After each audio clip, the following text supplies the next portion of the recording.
But we're starting off with this morning. We're asking, should the government stop telling us what to eat? There could soon be a 20% tax on fizzy drinks, biscuit packets emblazoned with health warnings, much like those on cigarette packets. That is two of the proposals contained in a leaked report commissioned by Public Health England as part of their strategy to cut our sugar intake. It concludes that those measures could cut the number of overweight Britons by more than 250,000. And then in a separate article in the Mirror over the weekend, it's been reported that chippies are switching to salt shakers with fewer holes, and that is to help prevent heart disease. That's part of a £10,000 NHS funded pilot. It's been run in 3 areas across the country, including Tyneside. Now, we're all adults. We can make our own decisions. I mean, personally, I like to eat reasonably healthy, but once in a while it is nice to have fish and chips and pile on the sugar, the salt and vinegar, isn't it? I don't really want sugar on my fish and chips. Should the government stop telling us what to eat? You can have your say this morning. Let's go straight to the phone lines then. We're joined by Fatima Parker, who is a size acceptance campaigner. Good morning, Fatima. Good morning, Lisa. So where do you stand on this? Should the government be limiting this, put tax on our sugary drinks? Is that going to work? I don't think it will, but the government is under pressure from so many companies and establishments and corporations that are benefiting from the scaremongering of this obesity epidemic, and they're trying to say you have to do something to save the nation. But taxing all these foods is not going to work. But looking at the ingredients and the content of this food and trying to make it healthier would be a better solution.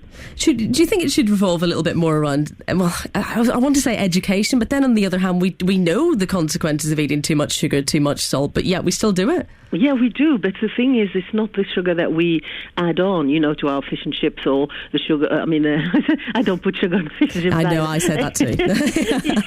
the salt to the fish and chips, yeah. or the sugar in your coffee, or using it to bake your cake, or whatever you use it for. It's the hidden sugars and the hidden salt that are in the food that we don't know about, and they have them different names artificial sweeteners that are not very good for you now. I mean, the studies are coming out more and more about this.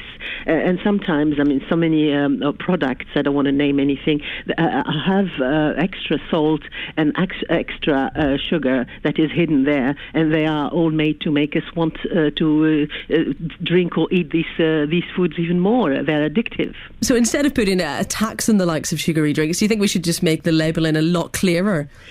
Or put pressure on these companies to reduce or to make it healthier, like the salt. I mean, the salt would be. We need, our bodies need salt, but the salt that we have at the moment, it's sodium chloride, and if we were using the natural salt with more minerals in it, would be a lot healthier for the nation. But then again, you said about the pressure from those who benefit from us eating less sugar. Yeah. There's also the pressure from these multi-million-pound industries that rely on sugar and salt. Yes, but they have to. They shouldn't put extra.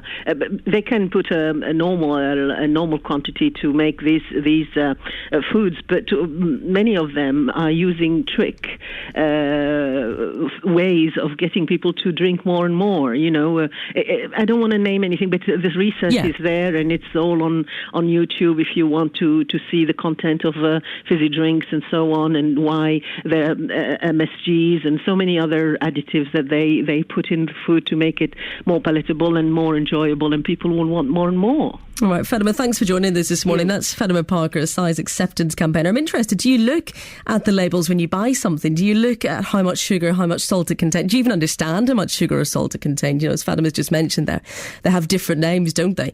Is it something that you look for? I've tried desperately to cut out any kind of processed or artificial foods in my diet, but it's so very, very difficult.